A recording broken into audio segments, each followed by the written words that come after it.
Welcome back to the news at 10. Let's quickly take a look at some of the pictures that you've sent to our Eyewitness portal, beginning with this picture from Lagos State. It shows an accident on the Ogombo Road at Lekki Phase 2 in Ajah. Our Eyewitness reporter is addressing and also advising motorists to be more cautious. Next is this picture from Enugu State. It shows the situation at a road at 9th Mile. Well, according to our Eyewitness reporter, the poor state of the road caused regular accidents and loss of lives. He calls on urgent actions from the state government. And from Oyo State comes this next one, showing an unconducive learning environment in a school in Ogbomosho. Our Eyewitness reporter says that the school, which belongs to a religious body, is in dire need of repairs. And finally is this picture from River State, where we see aggrieved staff of an oil servicing firm at Transamadi Industrial Layout in Port Harcourt. According to our Eyewitness reporter, the employees claim to be ill-treated by the management of the company and want the federal government to uphold the rights of Nigerian workers by holding the company accountable. We do sincerely thank you for sending in those pictures, as we ask that you keep them coming. Residents of highbrow Osborne estate in Ikoyi have called on the federal government to help protect them and their property from the devastating pressure of floods from the sea. The residents, who have now embarked on a palliative measure to ward off the flood by pumping it back into the sea, that is, say that they can no longer sustain the move. Correspondent Loretta Chogo was in their estate to have a first-hand experience.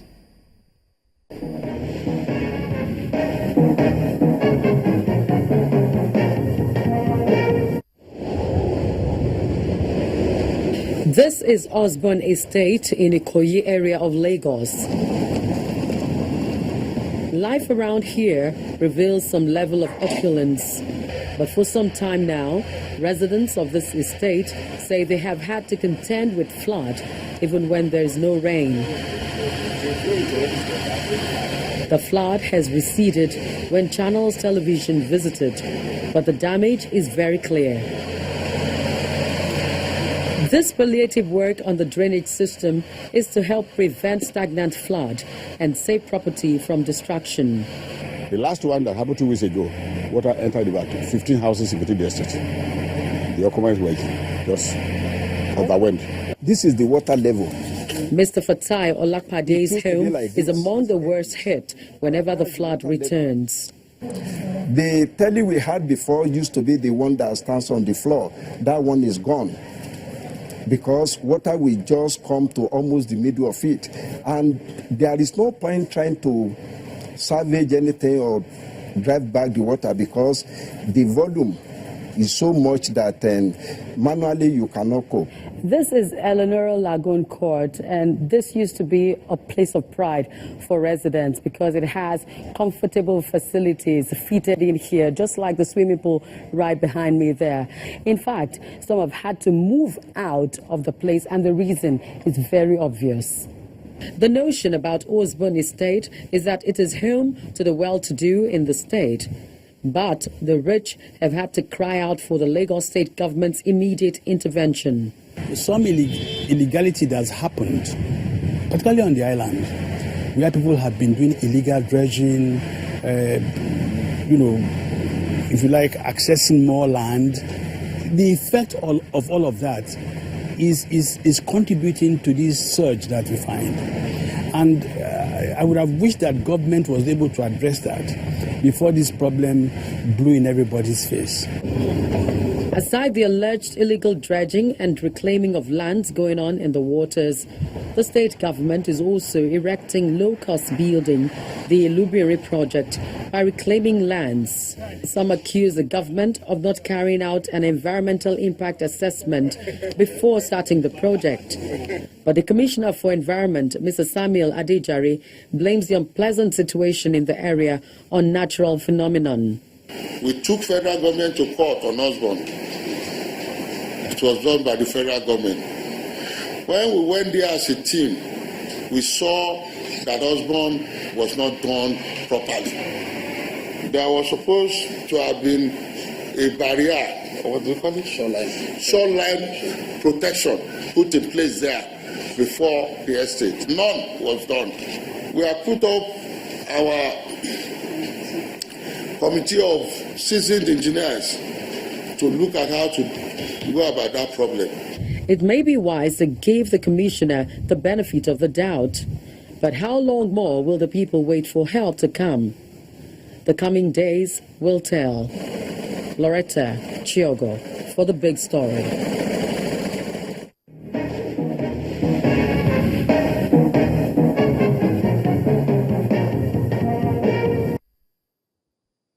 You're watching the news at 10 on Channels Television, live from Lagos. Time now for business news with Emana Amawe.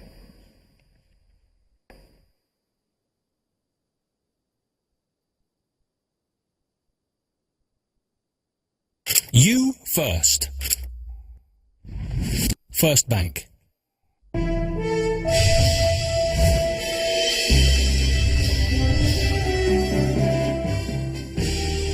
Welcome to Business News. Nigeria's manufacturing, measured by a Purchasing Managers Index report released today by investment and securities trading firm FBN Quest, shows the reading at a negative 48.8 in November against the positive 52.9 in October. The independent survey shows Nigeria has reported 5 negative manufacturing index readings since 2016 started. In the month just ended, all 5 sub-indices of the PMI deteriorated as domestic manufacturing contracts 3.4% in the second quarter and falls further 4.4% in the third quarter of the year. The drop in November's PMI reading was attributed to a squeeze in consumer demand, fall in capital projects, and acute shortage of foreign exchange. And a new set of data released today by the Bureau of Statistics shows Nigeria's trade balance improved 16.3% in the third quarter to 4.721 trillion naira.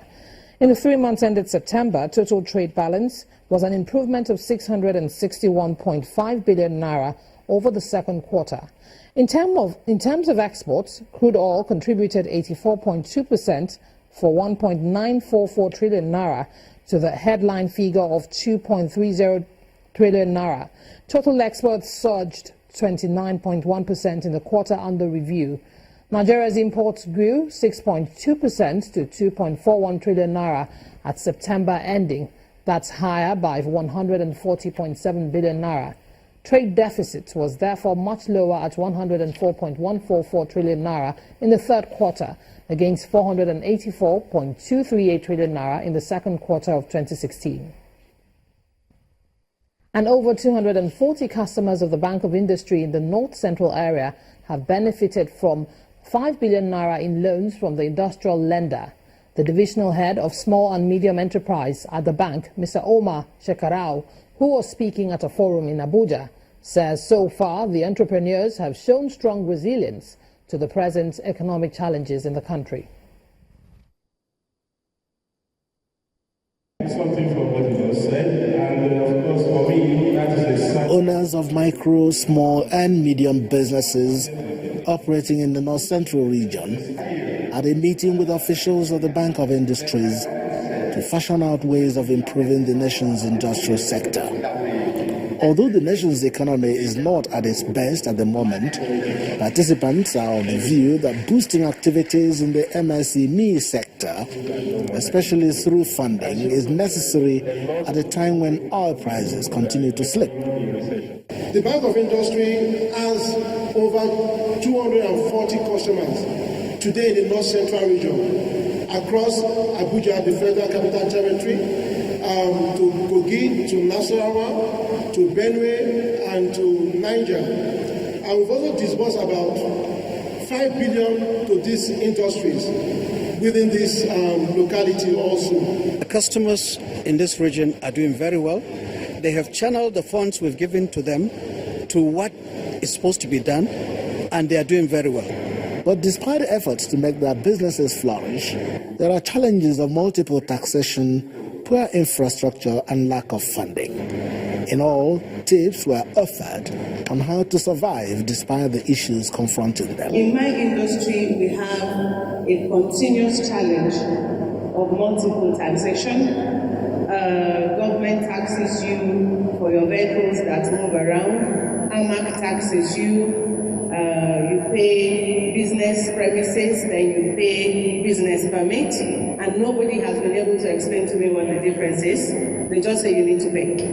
Globally, micro, small, and medium businesses contribute to job creation and poverty reduction.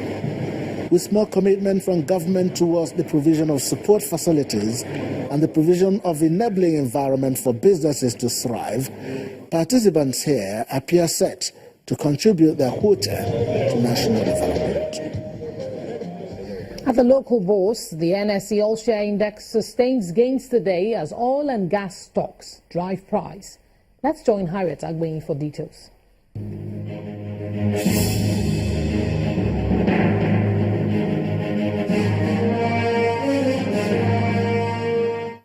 Looking for a breakout on Thursday, the domestic stock market managed about 0.1% gain on the general index.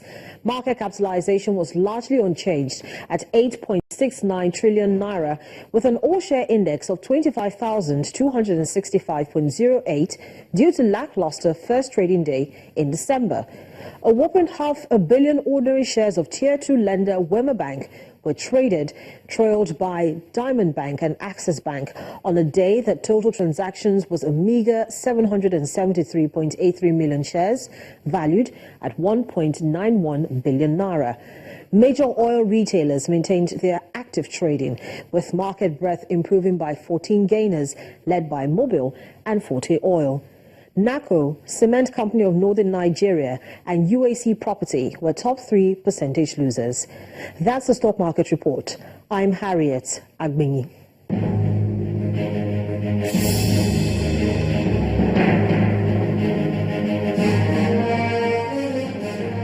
Thank you, Harriet.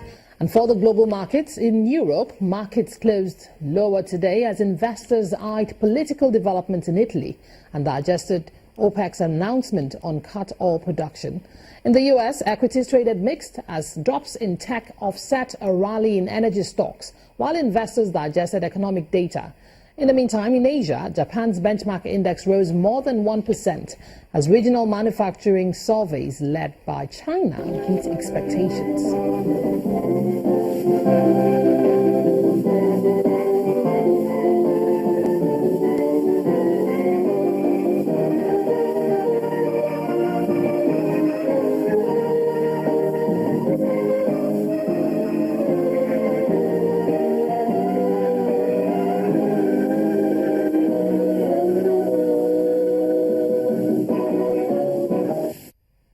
That's Business News Tonight. Thank you for staying with us. I'm Imana Amawe. It's back to Gimba.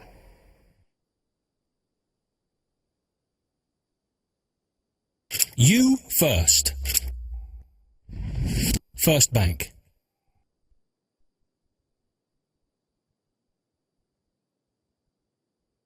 Effective private sector participation has been identified as a key ingredient for putting the nation's economy on the path for growth and progress.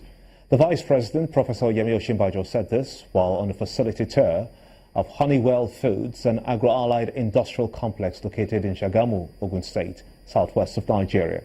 According to the chairman of the company, Oba Otudeko, the food processing company is in response to the backward integration policy of the federal government.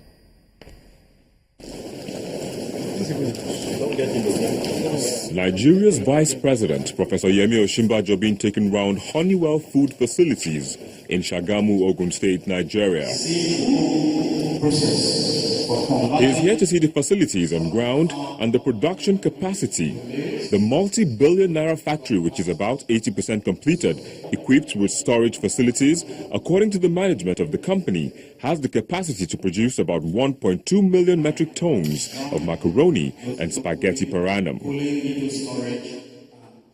The factory comprises of 4 production lines of spaghetti and macaroni, storage silos, warehouse, and other facilities, which includes the sorghum flour mill,